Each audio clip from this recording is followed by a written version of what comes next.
El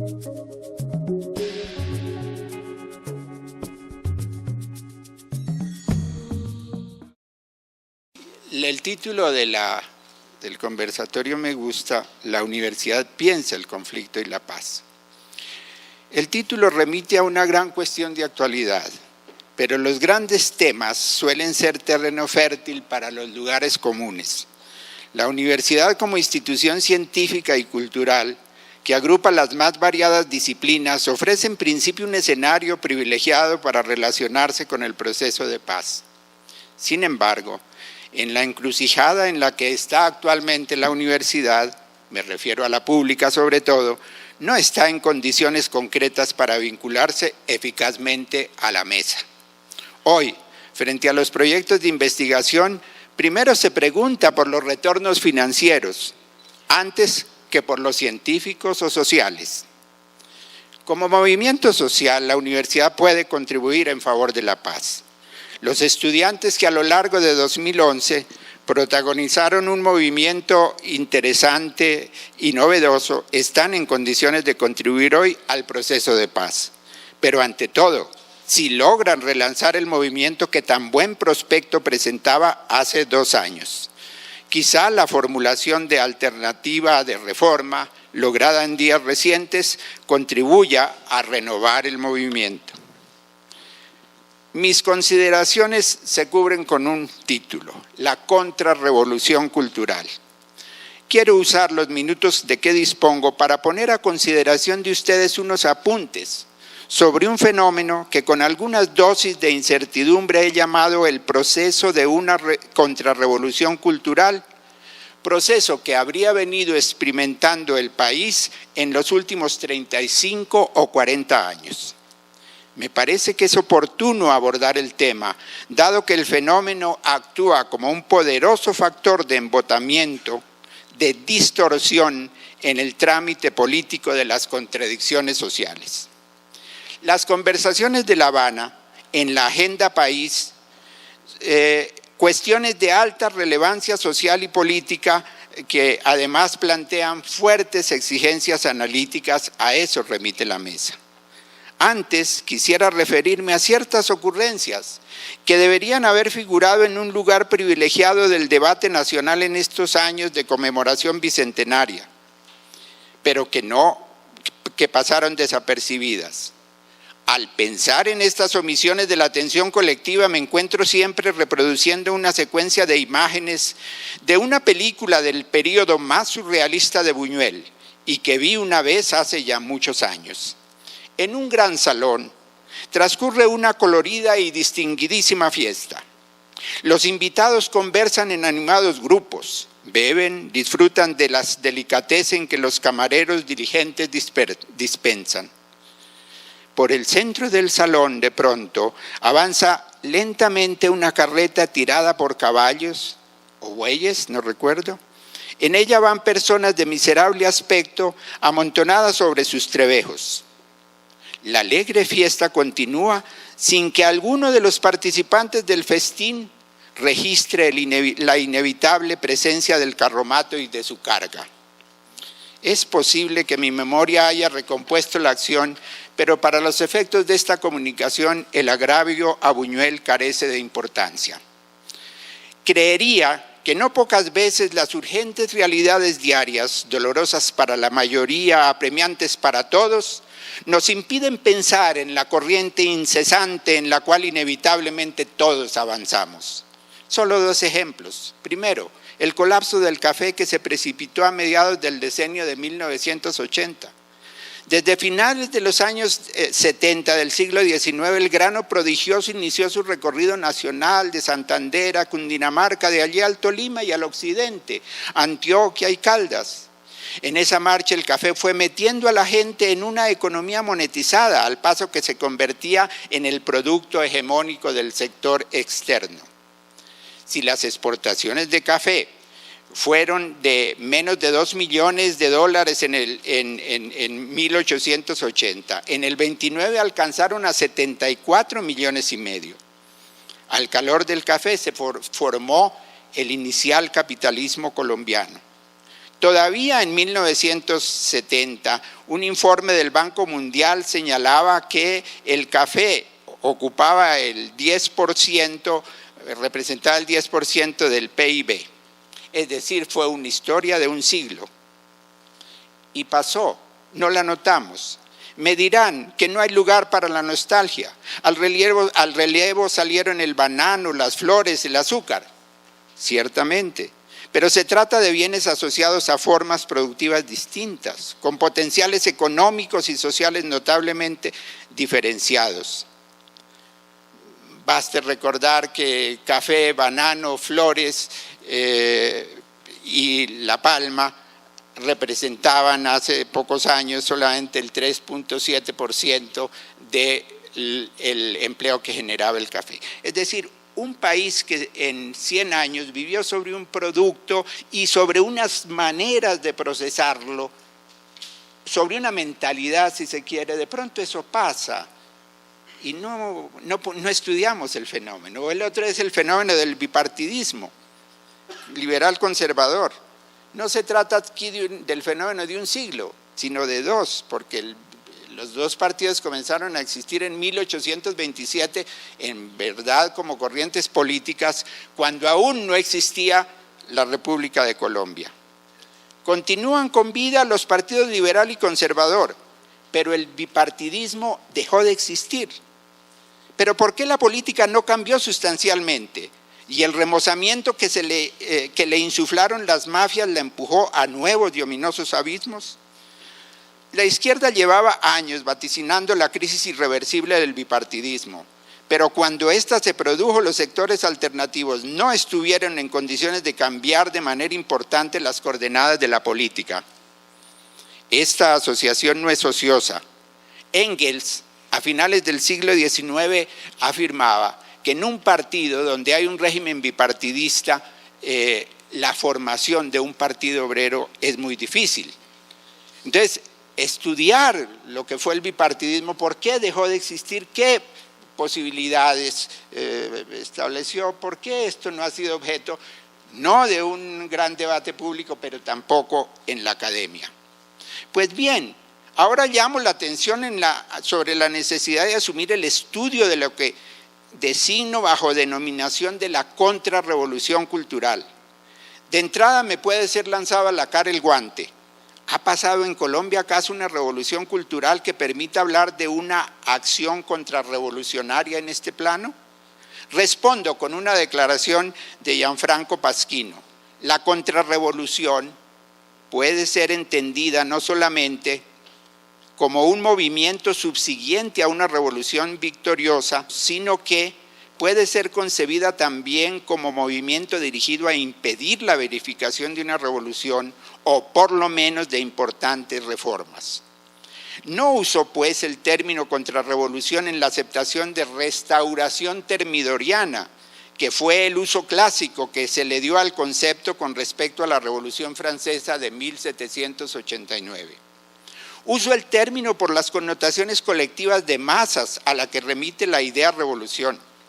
No se trata entonces de unos comportamientos que sean propios de grupos con fronteras estrechas, como suelen ser las subculturas.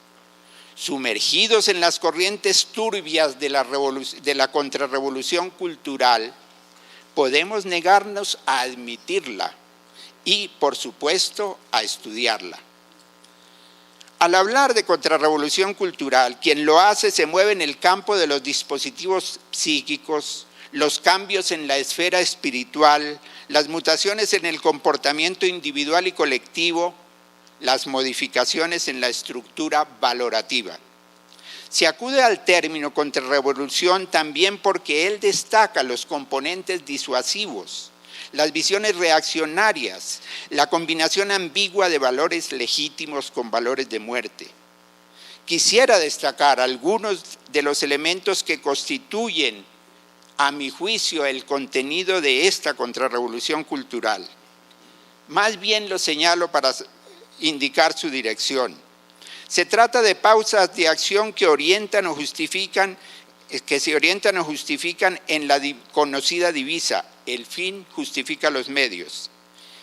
el sintagma del pragmatismo amoral, la circulación de modelos de violencia socialmente aceptada, la construida y ambigua centralidad del conflicto interno, el amplio uso de la violencia armada incluso más allá de las formaciones militares que la ejercen de manera intensiva, el culto a la militarización bien sea la estatal o la insurgente, culto practicado por medios sociales diferenciados, el recrudecimiento del autoritarismo y la intolerancia, tanto en la esfera pública como en la relación entre los ciudadanos, el cultivo sistemático del sentimiento de revancha, la expansión en ciertos medios sociales de la estética del kitsch traqueto. Se puede prolongar la enumeración, no quiero hacerlo, porque temo desdibujar el concepto. Esa contrarrevolución avanzó en condiciones históricas. Las hay que hunden sus raíces en el pasado ya distante y que han operado como premisas de esa contrarrevolución cultural. Solo me refiero a una de ellas, pero que para Colombia tiene extraordinaria importancia: la religiosidad católica de sello hispánico, que es común para todos los países latinoamericanos, pero que en Colombia no fue alcanzada por el efecto de contraste que introdujeron las masivas oleadas de inmigrantes en Argentina, Brasil, Venezuela, Perú, Uruguay. Cuando alguien con cierta cultura histórica escucha las invectivas fundamentalistas del actual Procurador General de la Nación y advierte el enorme poder político que este tartufo ha logrado alcanzar, tiene que recordar que Colombia fue el único país en América Latina que consolidó su Estado central sin generar una ideología laica, sino en un torneo de feroz recatolización en la regeneración. En el transcurso del tiempo, al cual aquí se asocia la contrarrevolución cultural, los agentes que más directamente han actuado como vectores han sido el narcotráfico, el conflicto interno y el paramilitarismo. El narcotráfico difundió los modelos del enriquecimiento ilícito, las prácticas comerciales que no pueden remitirse a contratos sino al respaldo que provee la violencia. Aportó su propia modalidad de aparatos armados. La exposición de la sociedad y muy marcadamente de la juventud a los estereotipos que las mafias crearon ha sido sostenido por varias generaciones de capos, habida cuenta que los tiempos de las generaciones de narcos son de menor duración que los de otras generaciones. Hay ciudades que vieron transformado su talante sociocultural a los impulsos de esa influencia. Mi observación continuada, pero con intervalos de Cali, me permite hacer con algún grado de certeza la anterior afirmación para esa ciudad. La guerra permanente que el conflicto interno implica ha engendrado y alimentado varios de los elementos que se mencionan arriba como componentes de la contrarrevolución cultural. No entro en el análisis de cada uno de ellos. Quisiera así aludir al menos a la centralidad construida del conflicto interno. En ella se destacan aspectos desconcertantes. En su momento de apogeo, segunda mitad del decenio del 90, las FARC contaban con 21.000 combatientes. En la actualidad, según estimaciones del Ministerio de Defensa, las integran unos 9.000 guerrilleros. Habría que adicionar 2.500 unidades del ELN. Para combatir a esas agrupaciones armadas, las Fuerzas Armadas han experimentado un crecimiento continuo. El número de efectivos de la tropa hoy se acerca al 500.000. No se puede desconocer que las instituciones armadas tienen otras tareas, pero también ha sido claro que la justificación no discreta, sino clamorosa, del crecimiento de las filas y del aumento incesante del gasto militar han sido necesidades de la guerra contra insurgente. El gasto militar ha llegado a la monstruosa proporción del 6.32% del PIB. El conflicto interno no gozaría de esa condición si no hubiera poderosos intereses que se benefician de su prolongación. intereses económicos, corporativos en las Fuerzas Armadas, intereses políticos. Hay diversas razones para pensar que al menos desde la segunda mitad de los años 90 del siglo XX, el conflicto interno adquirió la consistencia mineral de factor estructurante de la política colombiana. ¿Podría acaso pensarse, pueden ustedes hacerlo, el fenómeno uribista, con todo lo que ha significado y con el peso que hoy mantiene, sin el conflicto interno colombiano?